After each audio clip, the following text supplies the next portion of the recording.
papuri.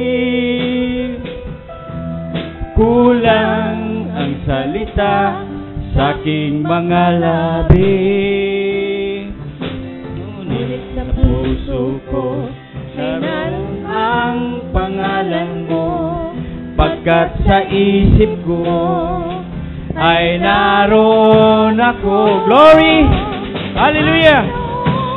Tanging ikaw ang nagbigay ng buhay ko't lakas, ang pag-ibig mong wagas kailanman ay hindi magwawakas. Kung mawalay mang lahat sa buhay ko'y hindi nalalayo sa'yo.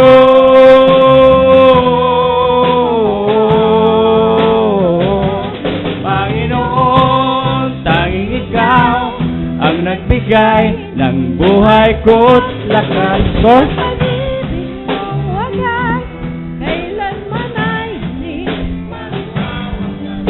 mawalay man lahat sa buhay ko'y hindi nalalayo sa'yo.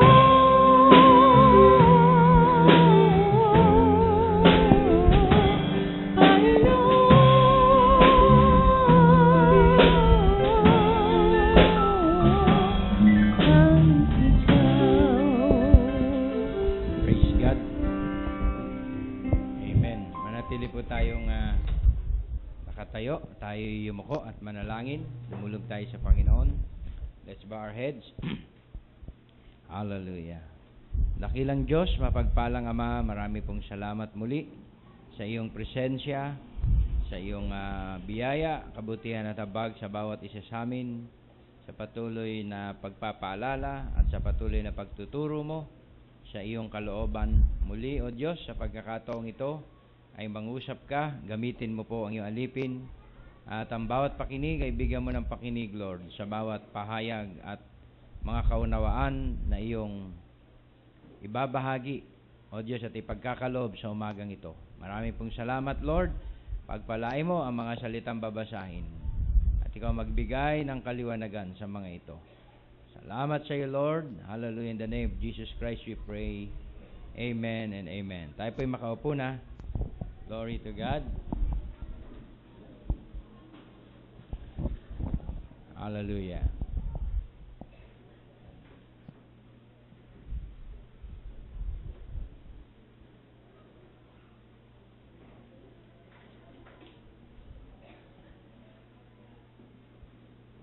Gandang maga sa lahat. Isang biyaya at pagpapala na tayo ay pinagkalooban ng Diyos ng maayos na panahon sa kabila ng mabagyong panahon na ating dinanas. Ay pinagkalooban niya tayo ng maayos na panahon para sa ating gawain. Kahapon ay binless at pinagpala po yung gawain. Actually, halo-halo na gawain. Yun ay tawag dito couples. Yun din ay ministers meeting. At halo-halo po. At sa biyaya ng Panginoon naman ay natapos ito at naging maayos. Naging blessing din yung mga paksa sa ministerial meeting. Tinalakay yung half-hour silence. Tinalakay yung millennial government doon sa tinatawag na 1,000 years. Tinalakay yung Malakay 4 and Revelation 10 na paksa na literally turn the hearts of the children to their fathers. At marami pa pong mga ibang bagay ang na plancha ng mga ministro. At sa couples naman, kung nakadalo kayo ay ipinahayag ang mga aral tungkol sa harmony, sa family, unity ng husband and wife, tinalakay ng mga anak at ng mga young people na touch lahat. Kaya yan ay blessing po mga kapatid, materially and physically. Kaya doon po sa mga iba na hindi nakadalo ay na-miss po natin na maraming bagay, bagamat pwede naman natin yan bawiin, di ba? Sa next year po. Kung hindi pa magra-rapture, ay pwede natin bawiin uli. O sa iba pang mga camp meeting natin, pwede natin bawiin at tayo ay makadinig ng mga ganyang mensahe. So tunay na ang mundo po at ang panahon ating kinabubuhay ay nasa purging time po tayo. Amen? Kaya kung may pagsubok at hindi makadalo, ang sasabihin natin, trials, pastor. Ayan na, ipapangaral na natin yung purging time. Diba? Hindi nakasimba, pastor Walang pamasahe. Ayan, purging time. Okay, kaya makita natin na tayo ay nabubuhay sa panahon ng tinatawag na purging time. At yung tinatawag natin na pagdadalisay. May text tayo rito sa John 12:24. Pwede na rin kayong nakaupo lang habang ako na lang bumabasa. Verily, verily, I say unto you, sinasabi ko sa inyo, maliban ang buto ng trigo o ang tinatawag na corn of wheat fall into the ground and die, it abideth alone. But if it die, it bringeth forth much fruit. Okay, at isama natin ang 25. He that loveth his life and shall lose it, and he that hateth his life in this world shall keep it unto life eternal. Sa Tagalog, siya na magmahal sa kanyang buhay ay siyang mawawalan nito. Siya na mapuot sa kanyang buhay sa mundong ito ay maiingatan nito sa buhay na walang hanggan. Amen. Last, Revelation 7. And after this I beheld, and lo, a great multitude which no man could number, of all nations, kindreds, and people, and tongues. Okay. Of all kindreds, nations, and tongues. And stood before the throne, and before the Lamb, clothed with white robes, and palms in their hands.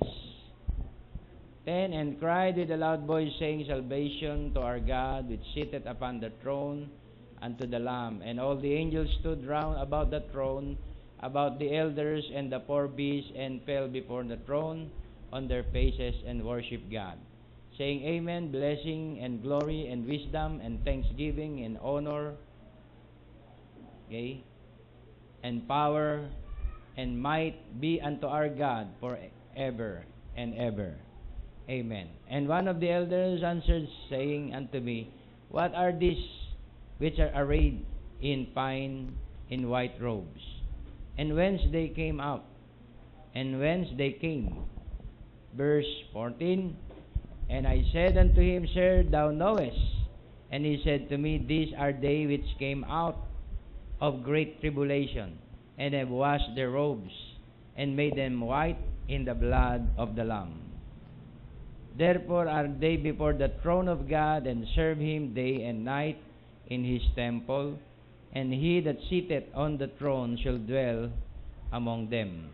They shall hunger no more, neither thirst any more, neither shall the sun light on them, nor any heat.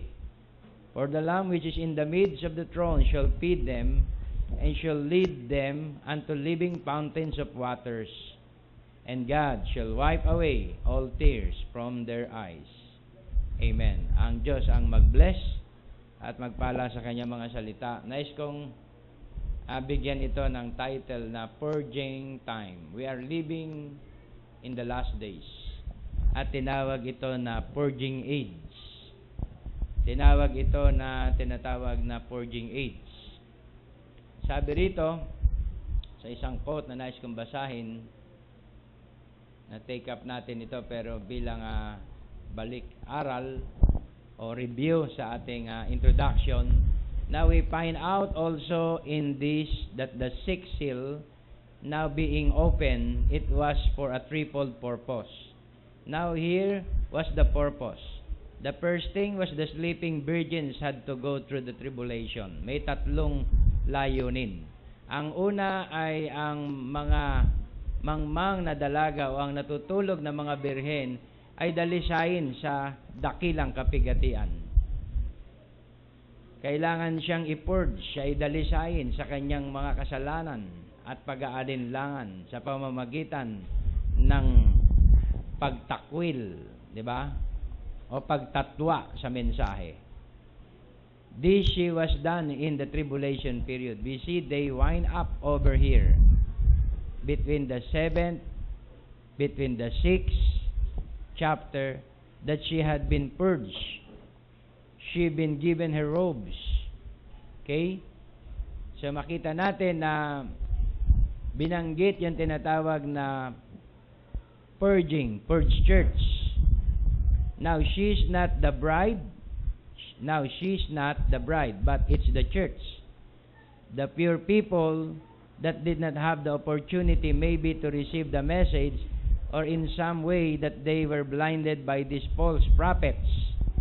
Okay, but later sinabi niya na yung tinatawag na Revelation 7, they are the bride of Christ, both past and future.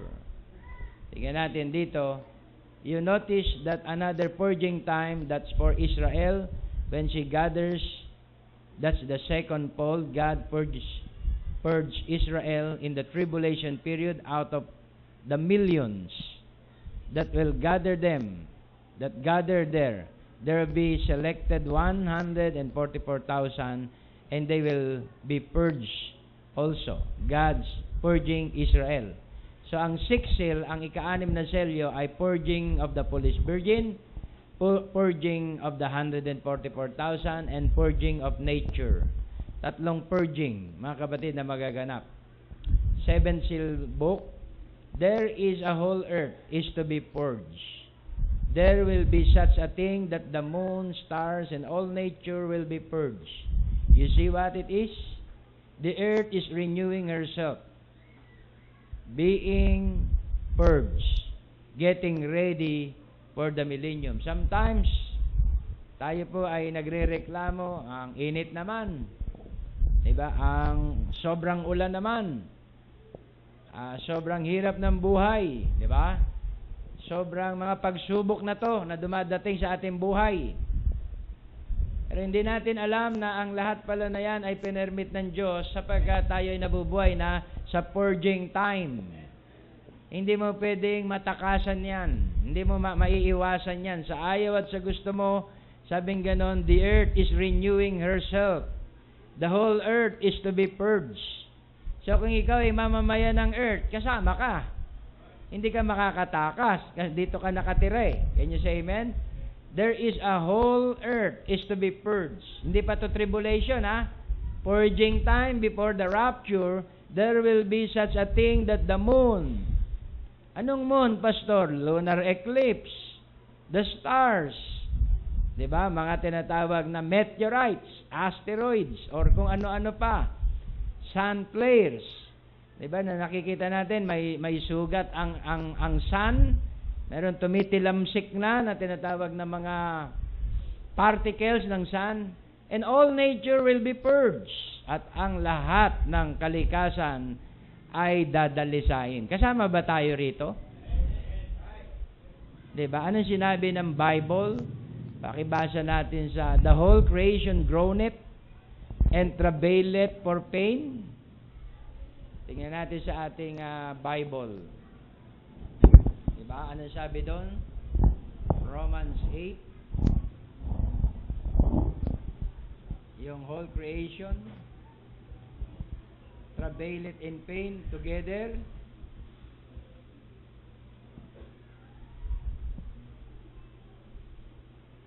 Okay, pwede natin basahin yan sa ating mga Bible.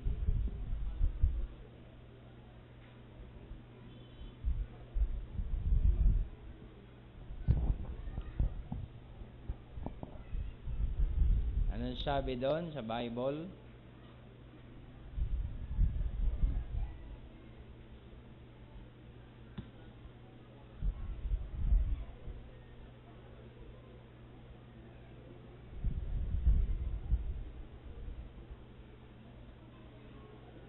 Romans 8. Dito. Romans 9 ba to?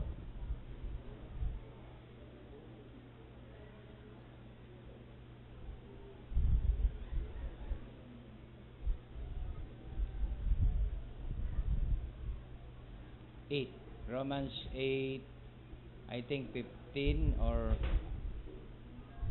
yan natin.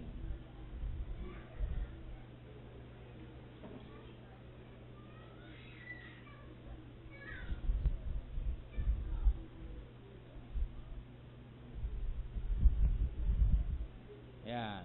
'Di ba? Sa 8. Okay, basahin niyo sa inyong Bible, Tagalog. 'Di ba? At alam nga natin na ang buong nilikha ay humihibik at nananaghoy sa hirap. 'Di ba? Lahat hanggang ngayon, magkakasama hanggang ngayon. Sa 21, because the creature itself also shall be delivered from the bondage of corruption into the glorious liberty of the children of God. Ang buong sangnilikha ay kinakailangang ihatid doon sa tinatawag na tanikala, di ba? O yung tinatawag na tali ng pagkabulok papunta doon sa tinatawag na maluwalhating paglaya ng mga anak ng Diyos. Paano mangyayari po yun? Diba? Kailangan dumating yung tinatawag na purging. For we know that the whole creation groaneth and travaileth in pain together until now. Hindi lang ang mundo, kasi sabihin natin, believer naman ako, ba't nangyayari sa amin ito? Faithful naman kami sa church, palaatin. Abisado ko na nga ang buong 1,100 messages ni Brother Branham. Bakit? Kasali ba kami sa mga pagsubok na yan sa buhay? Ito sagot. Not only they, hindi lang ang mga unbeliever, but ourselves also, tayo rin, which have the first fruits of the Spirit. Tayo rin na tumanggap ng pangunahing bunga ng Espiritu.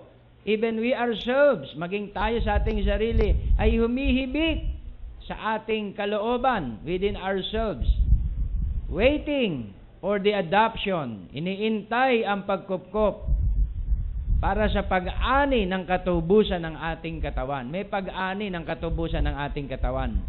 Can you say amen? So kinakailangan dumaan ka sa proseso ng purge.